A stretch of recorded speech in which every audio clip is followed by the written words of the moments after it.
पिछले कुछ दिनों में आपने जरूर देखा होगा कुछ फेमस लोग जिनका कहीं ना कहीं एक अच्छा सोशल इंपैक्ट रहा, लोग उन्हें जानते थे, फॉलो करते थे, लेकिन न्यूज आई कि उन लोगों ने इस्लाम कबूल कर लिया। जैसे कि ब्रिटेन की अल्फ्रेड विलियम बेस्ट कंपनी के मालिक बिलियनियर अल्फी बेस्ट, ब्राजील के फेमस फाइटर नेसिमेंटो, रशिया के ऑर्थोडॉक्स चर्च के पादरी, अमेरिका के famous rapper डर्क Derek, famous internet celebrity Andrew Tate, Vivian Dsena, हिलेरियन हैगी, इंडियन यूट्यूबर परम सिंह। इतने ज्यादा नाम हैं कि बता पाना मुश्किल है। लेकिन एक सवाल आता है कि इस्लाम में ऐसा क्या है कि लोग इतनी तेजी से मुसलमान हो रहे हैं, दूसरे धर्मों को छोड़कर इस्लाम अपना रहे हैं। जबकि अगर देखा जाए तो एक ऐसा टाइम भी चल रहा है जिसमें इस्लामोफोबिया भी अपने चरम पे है, लेकिन फिर भी लोग, और वो भी इंटेलेक्चुअल पीपल, बाकी धर्म के कंपैरिजन में इस्लाम को ज्यादा इंपॉर्टेंस दे रहे हैं। आज की इस वीडियो में हम जानने की कोशिश करेंगे कि इस्लाम दुनिया का फास्टेस्ट ग्रोइंग रिलीजन क्यों है।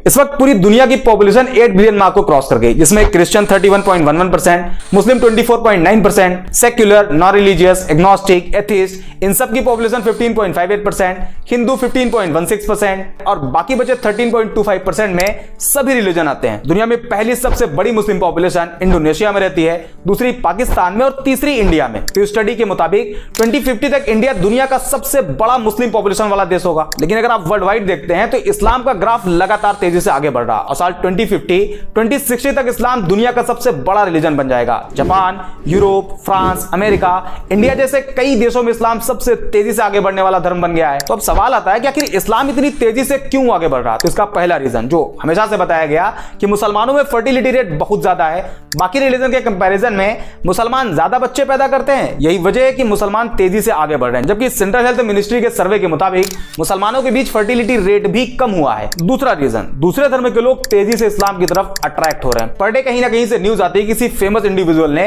इस्लाम धर्म अपना लिया। कहीं कोई फेमस बिलियनियर होता है, तो कभी कोई फेमस फाइटर, तो कभी कोई फेमस रैपर, सेलिब्रिटी। ये उन लोगों की खबरें होती है जो कहीं ना कहीं फेमस होते हैं, लोग उन्हें फॉलो करते हैं। लेकिन ऐसे भी बहुत से लोग हैं जो इस्लाम अपना तो रहे हैं, लेकिन आम लोग होने की वजह से उन्हें सोशल मीडिया पर या न्यूज पोर्टल पर जगह ही नहीं मिल पाती। एक मोटा मोटा आंकड़ा आपको बताते हैं। द न्यूयॉर्क टाइम के मुताबिक अमेरिका के टोटल मुस्लिम पॉपुलेशन में 25% कन्वर्टेड मुस्लिम है और एक एस्टिमेट के हिसाब से करीब 20,000 से ज्यादा अमेरिकी हर साल इस्लाम कबूल कर लेते हैं। इसी तरह ब्रिटेन में करीब 6,000 लोग इस्लाम धर्म में शामिल हो जाते हैं। जापान भी एक ऐसा देश है जहां लोग तेजी से इस्लाम की तरफ आ रहे हैं। वसेदा यूनिवर्सिटी के अकॉर्डिंग पिछले 10 सालों में जापान में मुसलमानों की आबादी डबल से भी ज्यादा हो गई, जिसमें करीब 50,000 से ज्यादा जापानी लोगों ने इस्लाम कबूल कर लिया। और अभी हाल ही में एक रिपोर्ट आई जिसमें बताया गया कि दुनिया में मुस्लिम पॉपुलेशन 2 बिलियन मार्क को क्रॉस कर गई, जिसमें एक बड़ा नंबर कन्वर्टेड मुस्लिम का है। अब सवाल आता है कि आखिर लोग इस्लाम में कन्वर्ट क्यों हो रहे हैं? ऐसा क्या है इस्लाम में? तो इसका कोई एक जवाब नहीं। इस्लाम कबूल करने वाले लोगों से जब पूछा गया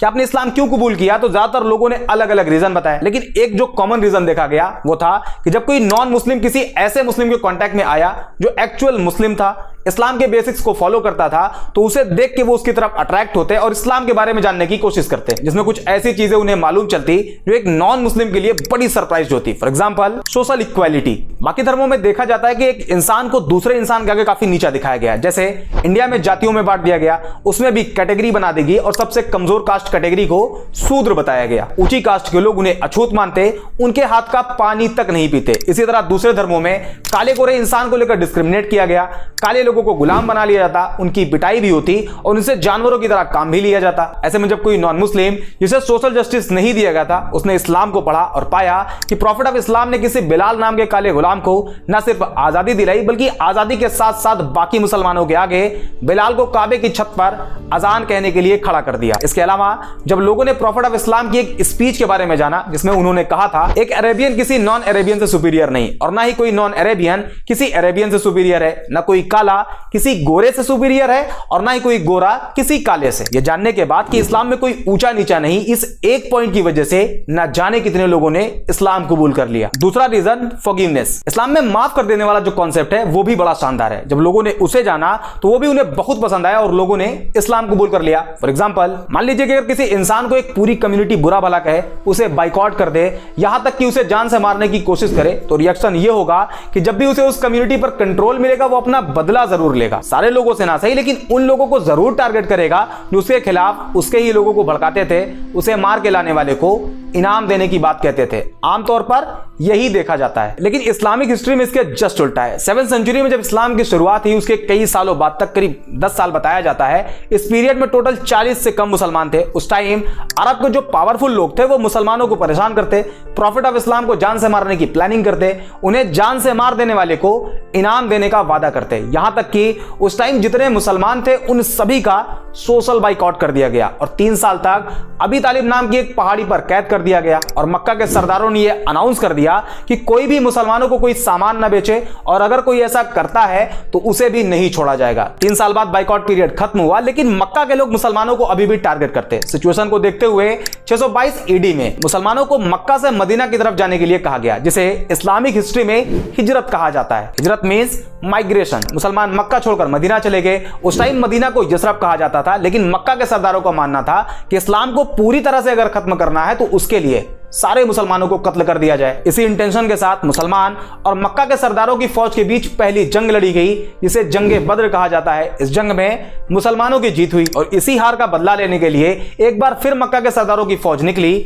और इस्लाम की दूसरी जंग लड़ी गई, जिसे जंगे उहूद कहा जाता है। लेकिन 10 साल बाद जो मुसलमान मक्का छोड़कर मदीना चले गए थे, वो एक मजबूत ताकत बनकर मक्का में वापसी करते हैं। उस टाइम मक्का के उन सरदारों में यह डर फैल गया कि हमने तो मुसलमानों को बहुत टॉर्चर किया है, प्रॉफिट ऑफ इस्लाम को जान से मारने की कोशिश करी है, आज मुसलमान हमसे ज्यादा पावरफुल हैं और अब वो हमें नहीं छोड़ेंगे। इस डर से बहुत से लोगों ने सरेंडर कर दिया और बहुत से लोग मक्का छोड़कर भाग गए। लेकिन जब प्रॉफिट ऑफ इस्लाम ने अपनी बात कहनी शुरू करी तो लोगों ने जो सोच रखा था वो उसके जस्ट उल्टा था और एक पब्लिक अनाउंसमेंट करी गई कि जिन जिन लोगों ने मुसलमानों को परेशान किया था, मुसलमानों को मारा था, मक्का छोड़कर मदीना जाने के लिए मजबूर किया था, उन सभी को माफ किया जाता है। ये एक सेंटेंस इतना इफेक्टिव साबित हुआ कि जो पहले इस्लाम को खत्म करना चाहते थे उन सभी ने इस्लाम कबूल कर लिया। और आज भी इसका इंपैक्ट इतना ज्यादा है कि जब कोई नॉन मुस्लिम इस्लाम के इस चैप्टर को पढ़ता है तो इस्लाम की तरफ अट्रैक्ट होता है। तीसरा और सबसे बड़ा रीजन है बिहेवियर। आज सोशल मीडिया पर इस्लाम की जिस इमेज को प्रेजेंट किया जा रहा है वो इस्लाम की रियलिटी नहीं। हालांकि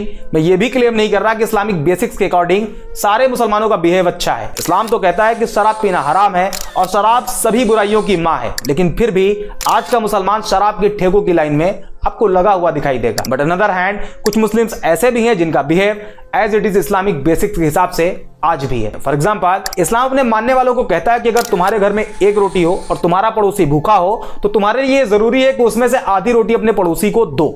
इस बात को मेंशन नहीं किया गया है कि पड़ोसी मुसलमान हो तभी दो, बल्कि कोई भी हो, किसी भी रिलीजन को फॉलो करता हो, आपको उसके साथ वैसे ही बिहेव करना है। और आज के टाइम पर जब कोई नॉन मुस्लिम किसी एक्चुअल मुस्लिम के बिहेव को ऑब्जर्व करता है तो वो उसके बिहेव से अट्रैक्ट होता है और ये रीजन इस्लाम को इतनी तेजी से आगे बढ़ने में सबसे बड़ा रोल प्ले कर रहा है। इसके अलावा justice, tolerance, patience, peace, day of judgement और भी बहुत से रीजन है जिस वजह से लोग इस्लाम को बाकी धर्म के कंपैरिजन में ज्यादा प्रेफर कर रहे हैं। और ये जो आजकल बड़े बड़े सेलिब्रिटी इस्लाम एक्सेप्ट कर रहे हैं उसमें इस्लामोफोबिक एडवर्टीजमेंट भी इस्लाम की मदद खूब कर रहा, क्योंकि जब लोग एंटी इस्लामिक क्लेम करते हैं तो इसका इंपैक्ट पॉजिटिव और निगेटिव दोनों तरह से होता है। निगेटिव ये कि नॉन मुस्लिम कम्युनिटी में इस्लाम को लेकर नफरत बढ़ती है, जबकि इसका पॉजिटिव साइड ये है कि लोग उस एंटी इस्लामिक क्लेम को क्रॉस चेक करने के चक्कर में इस्लाम को पढ़ना शुरू कर देते हैं, जिसमें उन्हें अभी बताए गए पॉइंट्स मिलते हैं जो कि क्लेम से रियलिटी बिल्कुल अलग होती है and eventually they accepted Islam. I hope ये वीडियो आपको पसंद आई होगी। अगर हाँ तो लाइक एंड शेयर जरूर कर दें। बाकी मिलते हैं अगले वीडियो में।